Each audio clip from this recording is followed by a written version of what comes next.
Hello, welcome to the first episode of EATpoque, a broadcast that provides you with food and art and knowledge and fun without going outdoor.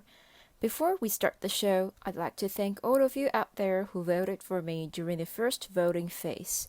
This program wouldn't be here without each and every one of you out there.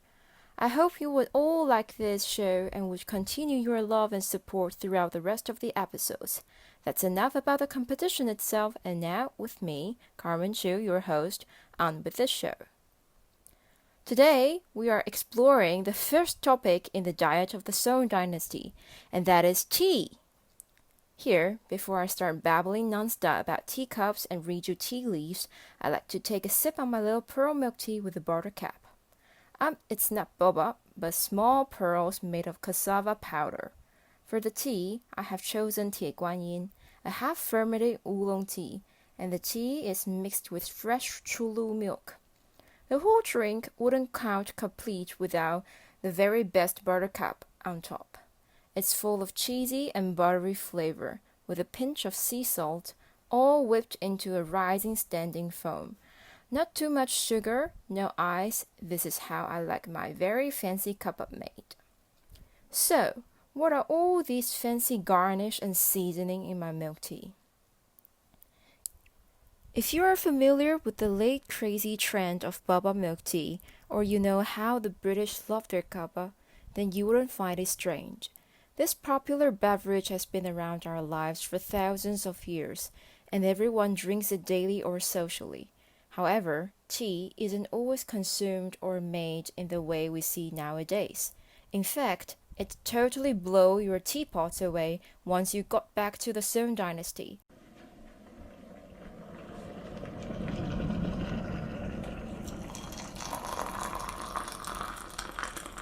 This is the moment I bring you to this painting of Cooking Tea by Liu. This work shows a Song method of drinking ground tea. On the left, two attendants prepare the tea. One sits on the bench as he turns a mill to grind the tea. A tea brush made from palm and a long ladle to scoop tea powder are by his side. The other stands next to a table holding a tea bowl in his left hand as he pours tea from a pot. On the tea table is a whisk to whip tea broth, a celadon tea bowl, a red lacquered tea bowl stand, and a tortoise shell box for tea powder. The stove in front of the table is hot with flame, with a handled cauldron on top boiling with water.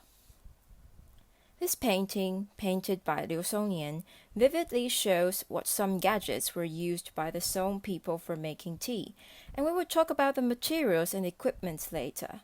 According to Song Huizong, a talented emperor known for his taste in art and literature, a good tea should be made by first grinding the baked tea leaves. The tea leaves are ground finely, so they are powder-like.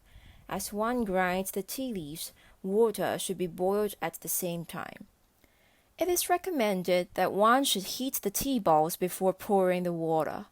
When the water is bubbly boiling, put the tea powder evenly in the tea bowls, and then slowly pour only a little bit of the boiled water in and mix the water and the powder to a thick, gooey paste. Once having the smooth paste, pour more hot water and whisk the tea broth even faster. The technique should be whisking in the same clockwise, but also including tapping the broth up and down, so that the desired tea foam would rise to the surface and last alone. If one procedure is done slightly wrong, the tea broth would be thin, tasteless, the foam would be wearing, and no fragrance would come from the tea.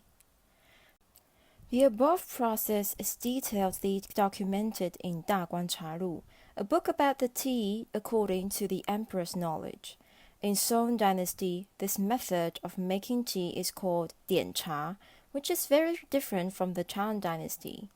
Although the Chinese have been drinking tea for thousands of years, it is not sure how people before the Tang dynasty made and drank their tea.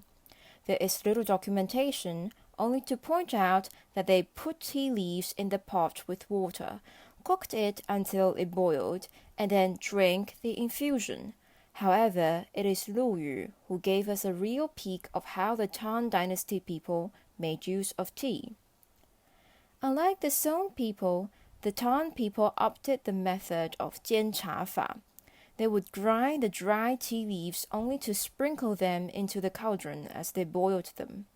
The infusion that they drank was rather bitter, so to make it more acceptable, the Tang people would add salt, ginger, black pepper, huajiao, walnuts, and some other herbs. There was no tea paste, no complicated whisking and tapping technique, and no foam on the surface. Yes, it will look a bit more like a medicinal drink, like what grandma would make you drink when you complain you have a headache or flu. Tea has always been considered a drink that's medicinal, therapeutic, and for recreational use at the same time. However, despite that it was a common way to add herbs into the tea broth, Luyu was against this method, claiming in his book that by doing so, it ruined the unique sweetness and fragrance only tea would have. Here is another painting by Qian Xuan, which is called Lu'tong Brewing the Tea. Lu'tong was living during the Tang Dynasty, and he was famous for his passion in tea through poems and songs. So far, we have mentioned two very distinct methods to make tea in the Tang and the Song Dynasty. However, I'd like to point out that either method was not exclusive in one dynasty, but rather both shared an existence throughout the history. It was simply a matter of fashion and posh, and also an indication of social class. As we mentioned before, in the Song Dynasty, to be considered a bowl of excellent tea broth was to have fine, even, and lasting foam on the surface. The tea foam should be a grayish-white color. In order to contrast the beautiful tea foam, black or dark-colored teaware was highly recommended. Porcelain was the top choice of material for tea bowl, because unlike metal and wood, porcelain did not give away the undesired metal taste, and the material would not absorb any flavor, so every brew tasted fresh and fragrant as always. Here are some collections of the Song Dynasty teaware in the National Palace Museum.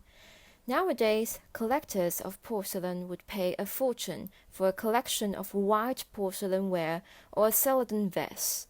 However, it wasn't until the Qing Dynasty did these light-colored porcelain acquire such spotlight. The phrase blanc de Chine, or China white, which was used to praise the beautiful white porcelain, was coined during the early 18th century when the Dehua porcelain started exported and entered the European market. So, it is reasonable to say that the tea bowl in black glaze would bear a higher price during the Song Dynasty. One thing to notice is that among all the teaware, the Song people didn't produce porcelain teapots. In fact, teapots were nowhere to be seen at that time. It is because they boiled the water in tall clay bottles and they poured the water into the bowls. They did not brew the tea with tea leaves in any teapot. Another thing to notice is that although porcelain was used to make tea bowls, and that Song Dynasty porcelain is ranked top collection nowadays, it was definitely not the uppermost choice for the rich to show off their wealth and class. This is something they would surprise people now, isn't it? Gold, silver, and any metal that glittered would actually be in the wealthy's favor, despite the fact that metal surely affected the taste of the tea. Porcelain was reduced for commoners or even the poor. Here is a collection of an agate bowl and saucer in the shape of a hibiscus flower. Before we come to the end of this episode, let's get back to tea.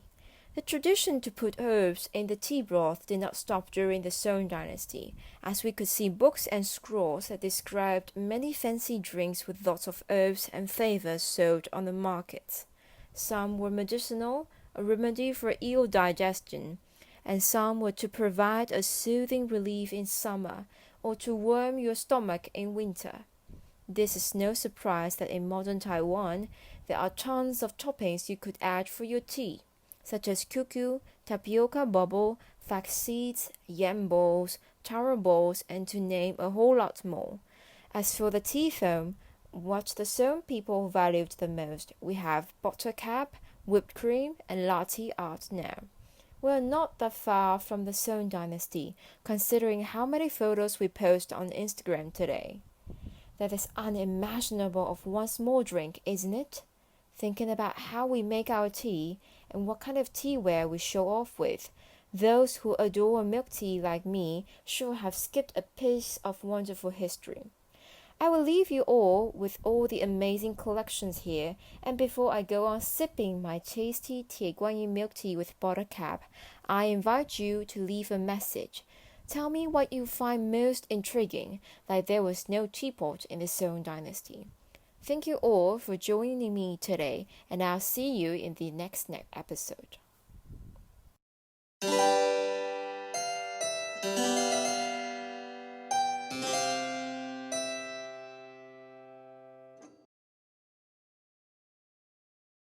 EATpoque, the Diet in the Paintings of the Song Dynasty, is a podcast produced and hosted by Karmen Hsu.